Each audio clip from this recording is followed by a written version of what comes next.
In this video we're going to do some more shading using cross-hatching technique. And cross-hatching is just like hatching, but you add a new direction over the first direction. So when you start hatching, you're making a bunch of lines close together using the same pencil pressure so you can get the same tone. And you do the same thing, but you pick a different direction and you just cross hatched. That's all that is. You can go light and light,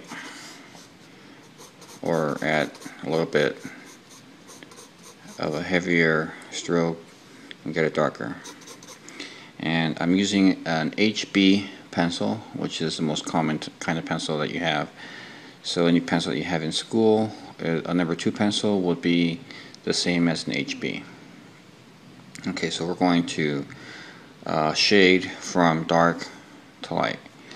We're going to start out by doing single hatching. And HBs are kind of dark, so go really light. Keep your strokes together, the same direction. And as you get closer to the light area, you kind of want to separate your strokes, and also you want to kind of go slower and get really light. You're just touching the paper. Okay, that's pretty close enough.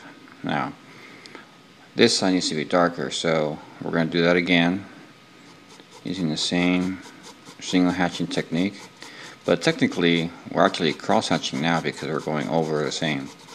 But not really, because it's still the same direction, but still.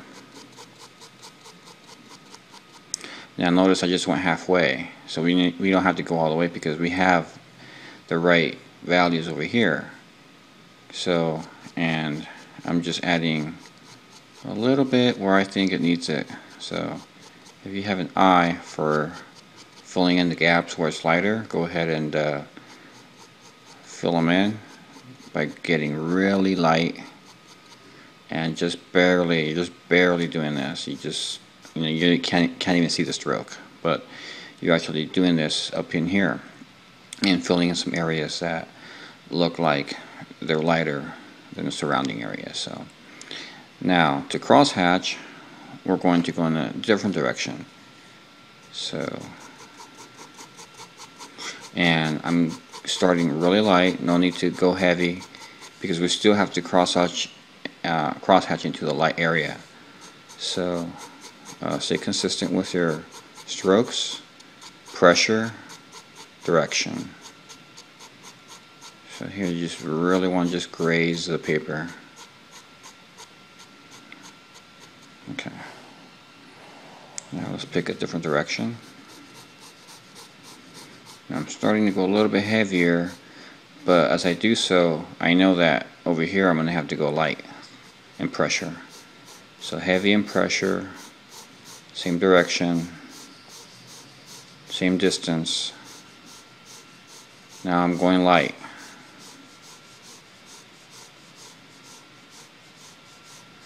I'm going really light. I'm just grazing the paper. It's just barely touching it. Okay. So we're going to stop here because we have 3 directions of cross hatching. But I'll go ahead and finish it up by making this side a little bit darker, and I'm just going to speed up the video so you guys can see.